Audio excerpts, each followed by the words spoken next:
What is going on, guys? Winter Kills here, and welcome back to another post-commentary duel video. Today we got Photon Galaxy and Salamangreat's facing off. I don't know if we've had this matchup before, but this is probably the first time, the first of maybe a couple times we'll have this matchup. Who knows? Yeah, so Photon is a deck that I've been having a lot of success with on stream for the most part against a wide variety of stuff. Although this is particularly, I think, still a pretty tough matchup when having to go first or go second against Salamangreat, because they can really put up a pretty defensive board for the most part. But overall, with the the release of Advancer coming out in dual power, I've had the urge to play Photon Galaxy again a lot, and Photon Advancer, in my opinion, has replaced completely Photon Thrasher. Some people might not agree with that, but when I, actually realized completely that the card had come out in dual power, I was like, oh, there's some new support to throw into the deck here. What do I cut for the Advancers? And I just started with cutting the Thrashers for the Advancers because they're a little bit more versatile in some situations. And they made cards like, Galaxy Brave much better, much more viable, I should say. And it just allows for some easier, more versatile plays, I guess, as compared to Thrasher, which you need to be able to summon while you have nothing on your field, as Vanisher doesn't have that clause, Advancer doesn't have that clause, and it also doesn't have that clause where Advancer can only be special summoned once period per turn like Vanisher does, so you can summon off Trance. So it allows you to make some other plays in a little bit different of a fashion. It's not too big of a change, but like it's a small change. It's a small noticeable change, and I think playing Advancer in the deck is definitely worth it. And yeah, also while he's completing his sort of first turn play here, here on the right with these Salamangreat plays going on, you guys don't forget to check out Imperium Duelist. I know the new ruling update with the sleeves with artwork or effects on the front of them are no longer like legal for tournament plays, but if you haven't tried Imperium Duelist's non-effect sleeves, I highly recommend picking those up. The Great Purple is my favorite. I literally use them on like I think 5 different decks at the moment, and we're actually using them both in this video. I have the Great Purple, and my brother is using the orange on the Salamangreat deck. Both very high quality sleeves on both decks here. I'd highly recommend it. So if you're ditching the effect sleeves because of the new rules, I understand that 100%. If you want to still use Imperium Duelist, still support me through picking up some of their products, they pick up a mat or some of their non-effect sleeves on their website. Down in the description below, you can get 10% off with that discount code. But enough of that. Sort of using the Jak Jaguar here to shuffle something back into his deck to summon it out, and then using Will the Salamangreat here to bring out Falco, and completing his play there with an Abyss Dweller. Now, I think it's okay that a lot of Salamangreat decks are making Abyss Dweller blind turn 1, because it's just such a heads up against some decks, primarily danger decks overall. If you can end on first turn, Dweller with like a Roar against most decks, that's a pretty solid play to be able to have. Opening Dweller, turn 1 nowadays is pretty strong. And speaking of Roar, he's not going to let that Photon Sanctuary go through. He's not going to let my Galaxy Soldier Search go through because he does have Ash Blossom.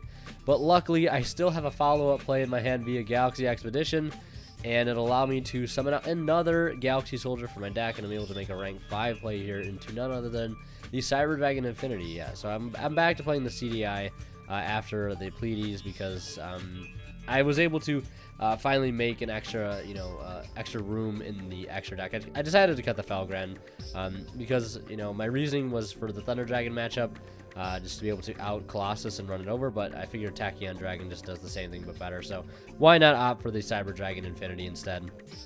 So I'm able to absorb the Mirage Stalio, because I really don't want to leave that on his field next turn, because that could just make things worse for me. And then I run over the Salamangreat Sunlight Wolf, or at least attempt to, and he does use the Balinks to save it. Yes, I could have negated it, but I just felt like it not 100% necessary. Hindsight's 2020. I probably should have negated that overall, but like my field is one negation here. It's not going to be the greatest thing that I can do overall. One negation, like with the resources that he has left, in the grand scheme of things, probably won't be enough. I don't think the rest of the cards in my hand are too great. I think I have another Galaxy Knight in hand, which isn't isn't too good. Like if all those plays I had would have gone through, we would have been in a really good position. But I had to play through 2 negations. I had to play through the Roar and the Ash, still able to end on a Cyber Dragon Infinity. And luckily in this matchup, the Dweller doesn't hurt me too much, which is pretty awesome. Now he uses that inherent continuous-like effect of the Field Spell to be able to link into another Sunlight Wolf using just Sunlight Wolf as the material. And he's going to opt to add back the Roar off of its effect. Now, I figured I wouldn't negate that because I feel like that's just bait 100%. And if I do, he can, you know, just like normal a Gazelle afterwards and then send a Spinny and then just keep playing like I never had a Cyber Dragon Infinity in the first place. So I felt like just leaving that is okay for the time being. Since I know he's going to have a Roar for next turn anyways. And odds are I'm in a pretty rough spot as is, because he does have Will the Salamangreat, and just a lot of stuff on his side of the field that's going to prove to be good for him and not so good for me. And I do apologize you can't see his graveyard at the moment, because the position that I had my camera in wasn't quite high enough, so that's why it's a little cropped on the edges. I tried to squeeze the layout back to the left and the right, as you may have noticed, to get more of the playmat in view, so I do apologize for that. It should be fixed with the next couple batches of matches that I have for you guys to see. So he's going to use Jak Jaguar here. Now, again, if I negate the Jak Jaguar, he hasn't used his normal summon yet, and I believe he has a Will Salamangreat Circle in hand as well. So, like, just negating anything at this point is just going to be really, really, like, pointless. And then he just goes into Borreload Dragon. I was kind of expecting a Heat Leo, since he does have an Ash Engrave, but he ended up going for the Borreload instead, and then drops it by 500, and I can't respond to that, obviously, so just proceeds to go to battle phase to run it over. And now he's in main phase 2. So I guess the good thing about having that Infinity, even though I technically didn't get a chance to burn a negation, because I wasn't foreseeing the Borreload, but technically I did force him to go into his battle phase, and, you know, he could have technically gone for a Fusion of Fire play, which could have been a lot worse. Could have been game. I don't know. Could have went for like a double attacking Borreload if he still had his battle phase, you know, with the update jammer and things like that. So not entirely sure, but at least one thing is certain, I guess, and that's the fact that I made him burn his battle phase, which is actually quite pivotal in some cases. So he goes Circle here and adds the Gazelle, and since he is not normal summoned, and I believe he's also not exhausted his Will either. He's already used his Field Spell this turn to be able to link into another Sunlight Wolf using itself just as material. But he hasn't normal summoned, and he has not used the Will of the Salamangreat either. But he has burned that Jak Jaguar in his graveyard, so he will not have that anymore, you know, for the rest of this turn here. And I believe the next thing he ends up doing is normal summoning the Gazelle and just going into Send Spinny. And he ends up getting back a lot of his trap cards here. We already know he has the Roar back into his hand. And with the Gazelle normal summon, he could send Spinny, but he could also send something like Rage. And we know he has a Falco in his grave as well from turn 1. So he has the potential to get back another trap card as well. Wouldn't want to get under the Roar because, of course, they're both once per turn. So would rather perhaps go for the Rage, which could be pretty devastating for me, not only to have to deal with the Borreload and negation via Roar, but another interruption from the Rage by popping up to 1 or 2 or even 3 cards, depending on what he's able to link into afterwards. So I know you guys can't see it, I'm aware, but he does send a Rage to the grave off of that Gazelle. I know you guys can't see it again, I apologize.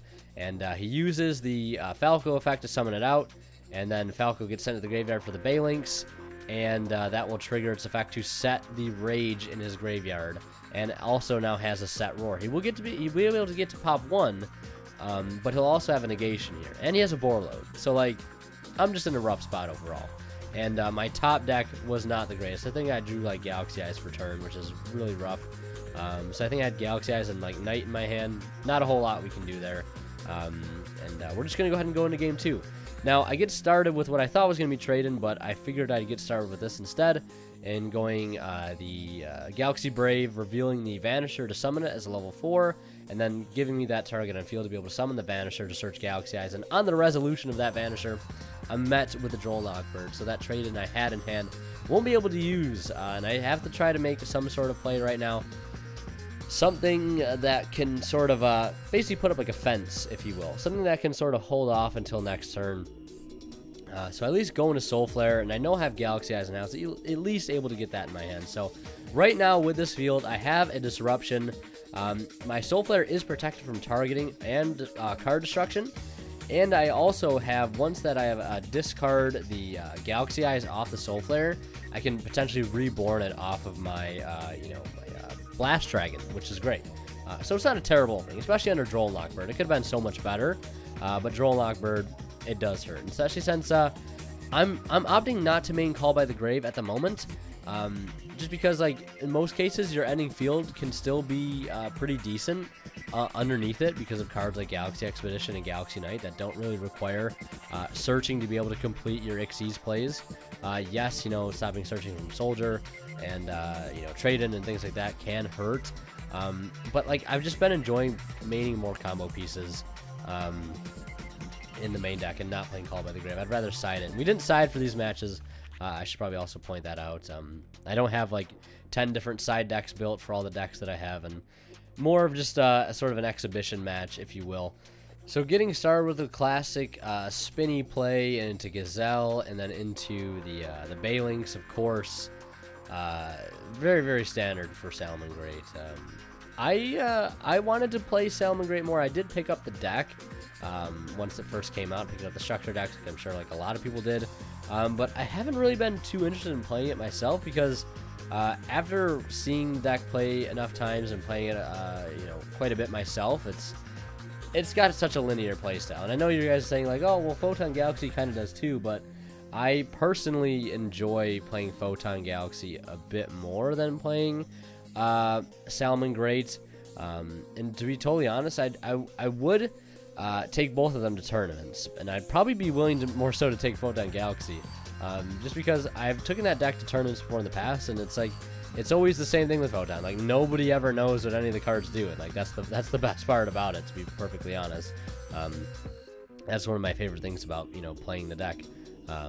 I do think it's a solid deck to take to a tournament as well. Obviously, we know Salamangreat is, but I think Photon Galaxy does have a very good competitive edge to it, 100%. So Fusion of Fire does come down, and he will suck up my Soul Flare. Before he does, I'll have something to say about it by discarding that Galaxy Eyes to destroy one of his other monsters on his field. I believe it was the Spinny, or not the Spinny, but the Gazelle, in order to clear something, sort of use it or lose it type thing.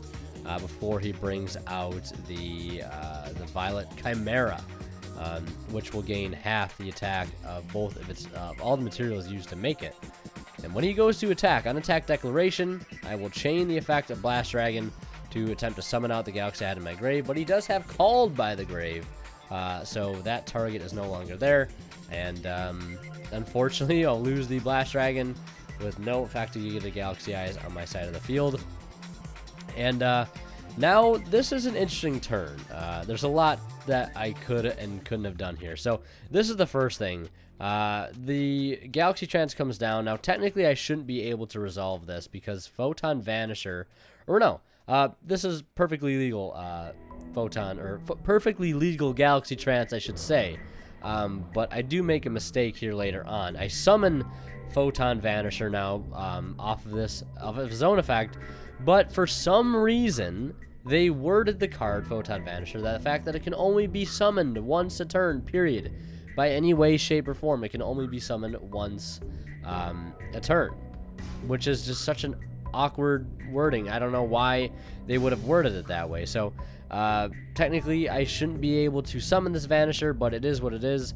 I forgot about it. He didn't catch it, and that's just sort of the accepted game state at this given point. I do apologize for that. It's just one of those weird rulings and card writings that they have in Photon Vanisher. I don't know why they worded it like that. I don't know if it was intended, because Photon Advancer is worded properly. It says it can only be summoned once per turn this way, and that's referring to its special summon from the hand while you control a Photon monster. So I'm not sure why they're worded so differently and there's such a huge impact in the way they're worded, especially when considering a card like Galaxy Trance. It just does not make sense to me at all. So I'm able to normal summon Knight here, despite all of this, and go ahead and revive out Galaxy Eyes from grave. Now, here I made what probably cost me the match, I would say, and that's here I should have gone for a full armor Photon Dragon. Now, he had a Balinx engraved, so that's probably what scared me off of doing it from the first place. Because I know if I go for Balinx, or if I go for full armor, he can just save it with Balinx. And then I could go into Cypher Blade, detaching the full armor, and then revealing the Galaxy Eyes for Brave, and then Brave copying the attack and defense of the full armor dragon, putting him at 4,000.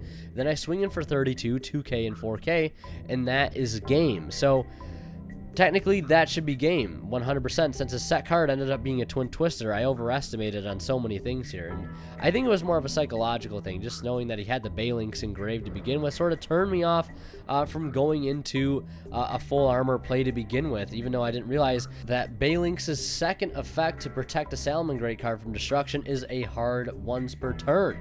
So that was just completely on me, and I do apologize for that again. I'm not perfect. I'm only human. We do make mistakes sometimes here on the channel, and I do apologize for that. But regardless, hope you guys are still able to enjoy the content overall that I work like really hard to put out. I just wish I was a robot on the playing field. I don't know. That I feel like I could sleep better at night knowing that I make zero mistakes in these games. But you know, it's hindsight is 20/20. It's different from when you're watching it over. Then versus playing the game, being there in the actual game, playing it for yourself, the the moment-to-moment decisions that need to be made versus just watching it over as a spectator. It's very, very different. So I was going to go into the or not go into, but use Soul Flare's effect on the summon of the Sunlight Wolf, but he still has, I think he still has double Balinx in his grave. So again, that's what originally turned me off from doing the whole, full armor into Cypher Blade thing, because I'm like, if I go for this, I'm still not going to be able to kill him, and I'm still not going to have a decent board to end on, and I'm still going to be in a really bad spot at the end of the day, because I'm not going to be able to put up any sort of negations. My only interruption is going to be in the form of a Soul Flare, and he'll still have a protection for that next turn. But all I kept thinking about was when I was watching this over the other night, doing some of the preliminary edits for this video, I was like, if I would have just detached or gone into full armor, detached like Galaxy Eyes, go to pop the Violet Chimera, and then he protects it. Then I go into Cypher Blade, detach full armor, pop the Chimera again since he can't save it again, and then I summon the Brave. Brave effect activates once it's the field, his other effect, to copy the attack and defense. He gains 4,000 attack, and then I swing for 32, 2k, and 4k. And that ends up being game 100%. But of course, hindsight is 20/20. So he's deciding here now, with me having 6,000 life points, him having 1,200, as how he's going to be able to completely dismantle the field that I have. He's got to work on sort of removal. And Salamangreat does have forms of removal, but it can be sort of difficult to access.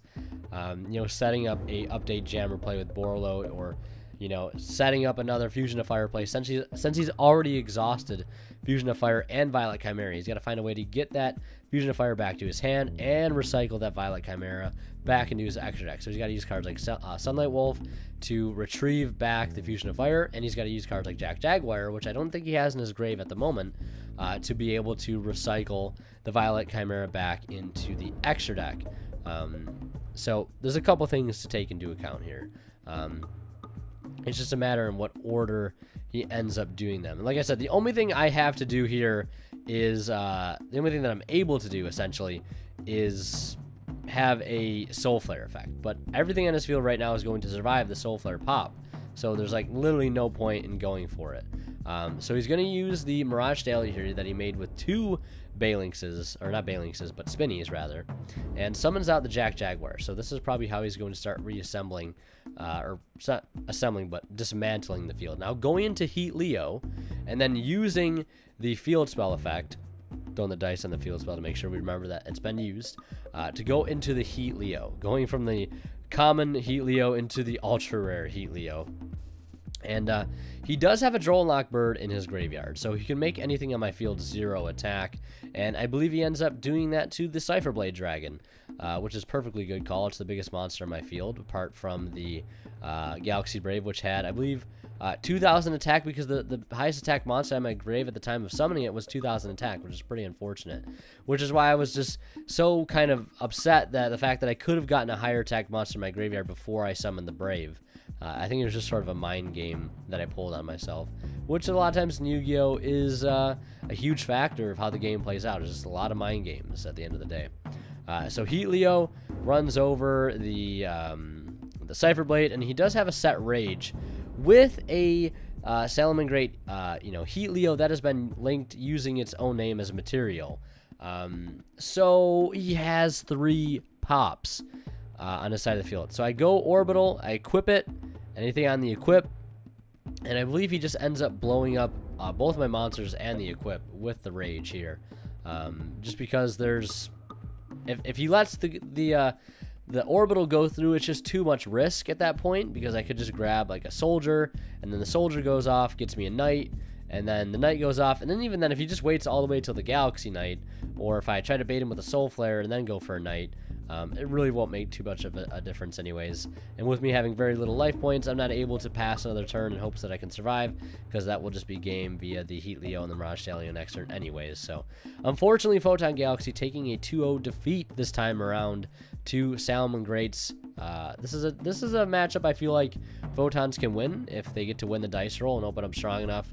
And hope that they don't have 2 to 3 hand traps in their opening hand, because I believe my brother's build is playing Ash, Bell, and Droll, which all hurt Photon Galaxy quite a bit, and just a pretty rough matchup. It's just Called by the Grave in most cases just isn't enough, because there'll be times where you draw Called by and it just, you're going first and they don't even have a hand trap to begin with, and then it's just a dead card when it could have been another combo or extender, or another combo piece or extender. It's just a weird dichotomy with Called by the Grave sometimes in some decks. Like, I hate drawing into it, and then other times I'm like, I'm glad I drew into it. And it's weird. It's a dichotomy. I don't know. But anyways, that's going to be it for this video. Hope you guys enjoyed. Leave a like if you did. And as always, Winner Kills signing out. We'll see you guys in the next one.